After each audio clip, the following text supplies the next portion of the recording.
So today I want to talk to you about Dick's Sporting Goods. Now, I want to talk to you because the stock dropped like a rock, 30%. That is a big number. Somebody who's invested in Dick's Sporting Goods right now, they're probably scratching their head, what went wrong? So I want to share some learning lessons from my experience here. And if you're into this particular stock, I think you're going to find these lessons very helpful. And if you're thinking about getting into the stock, I think you're going to find this information very valuable. And third, even if you're not into this stock, I think you can learn a lot from it. One of the cool thing about stock market is that it teaches us great lessons every single day. It teaches us how to be humble. It teaches us how sometimes we over trust a company that can put us in a lot of trouble. So I think there's always a lesson. So it's a really good idea to study a stock, even if you're not invested in that particular company.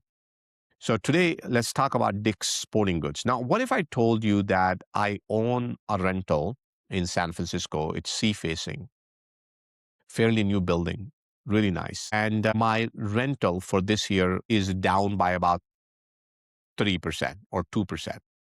Do you think that is going to have an impact on my overall valuation of that particular property? Most of you will probably say, heck no. 2% rental value, it's negligible. It means nothing. But in case of Dick's Sporting Goods, that resulted in 30% stock drop. Now, I'm not saying that's the only problem. There are a lot of other issues going on with Dick's Sporting Goods, and I'll explain to you.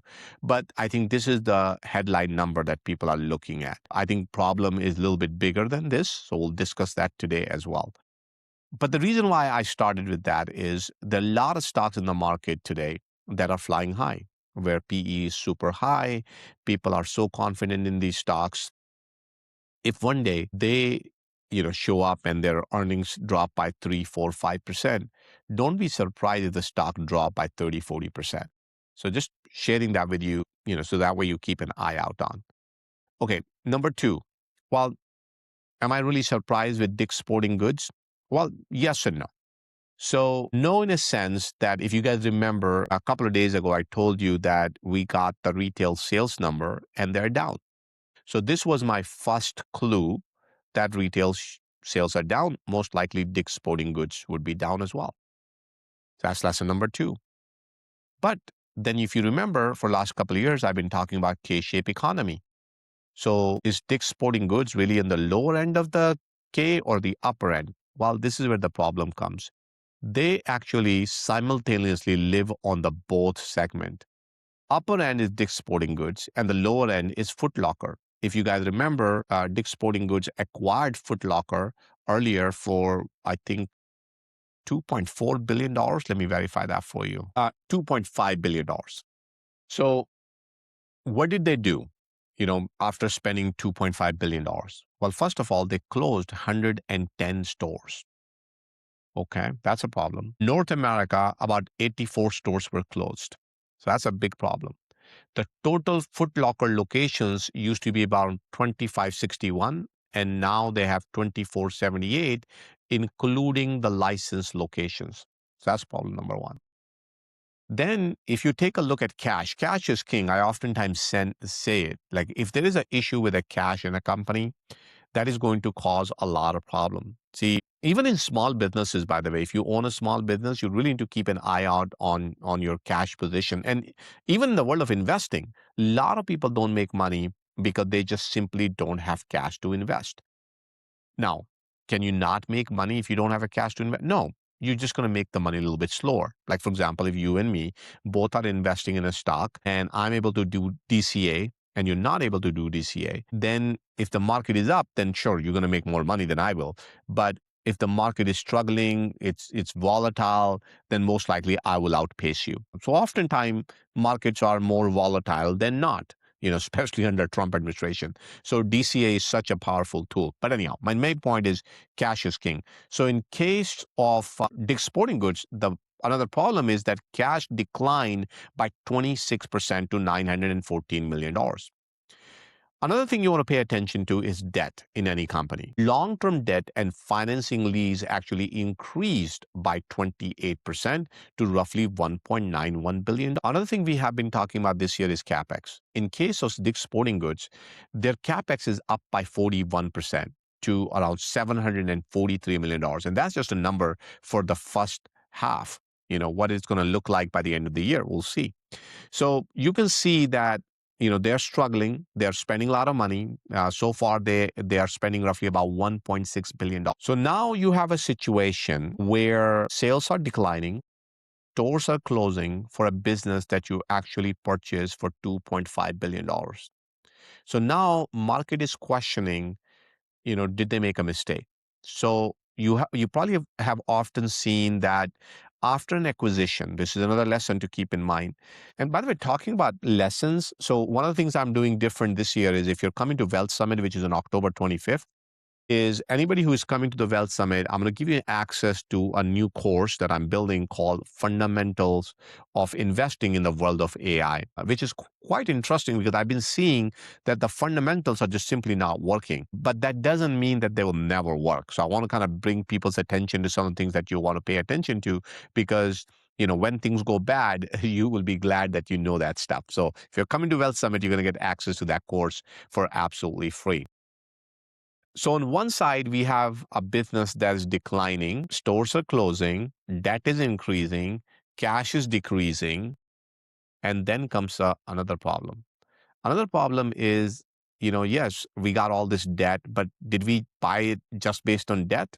No, we also issued the shares. 9.6 million shares was issued to purchase Foot Locker. That means there was dilution, roughly about 11%. So when you see that 30% drop, think about it. 11% of that is right there, dilution. And then rest is this, because now market is saying, hey, look, we thought Dick's Sporting Goods can turn this business around and grow the business. But right now, doesn't look like that's going to happen anytime soon. So that's a problem. So what about K-shaped economy? Well, like I said, the core business of Dick's Sporting Goods is very healthy. Their sales were up about 5%. So that did really well. So that K-shaped economy is still in place. That business is doing just fine. It's the Foot Locker business. That is what the market is really worried about. Okay, this is another thing you want to pay attention to. When you look at the earnings, you need to understand where those earnings came from. In terms of Foot Locker, roughly $2.1 million was related to interest income, and $59 million came from tariff refunds. Now I know you're going to ask, is that refund going to go back to people? Of course not. It's not going to go back. But in case of Dick's Sporting Goods, if you take those two out, if you take that 59 million out and you take $21 million out, that means earnings are a lot worse than they will actually show up on the revenue side or on the sales side. So things are actually very bad.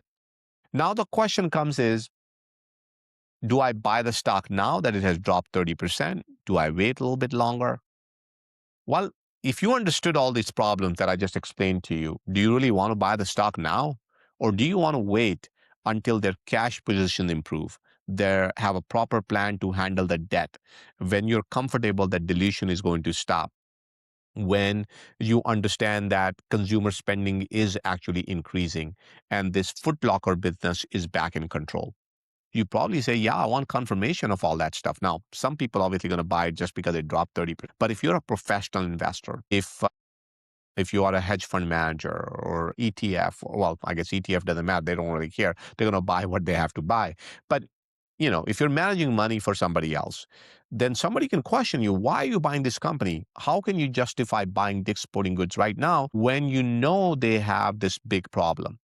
So I am not really a big fan of catching knives. So if you want to buy Dick's Sporting Goods right now, I understand it's obviously much better price now than it was a week ago after the 30% drop. But I want to see these issues actually getting addressed before thinking about getting into it. And another reason is nothing to do with Dick's Sporting Goods. I want to make sure that the K-shaped economy is still healthy. And more importantly, the lower end of the K-shaped economy doesn't get into a position where things get a lot worse. Because if they do, then it's going to hurt everyone, not just them. And it's actually getting a lot worse almost every few months. So that is the current situation with this stock. Hopefully, I added some additional value. Hopefully, I addressed some of these questions and help you learn something new today.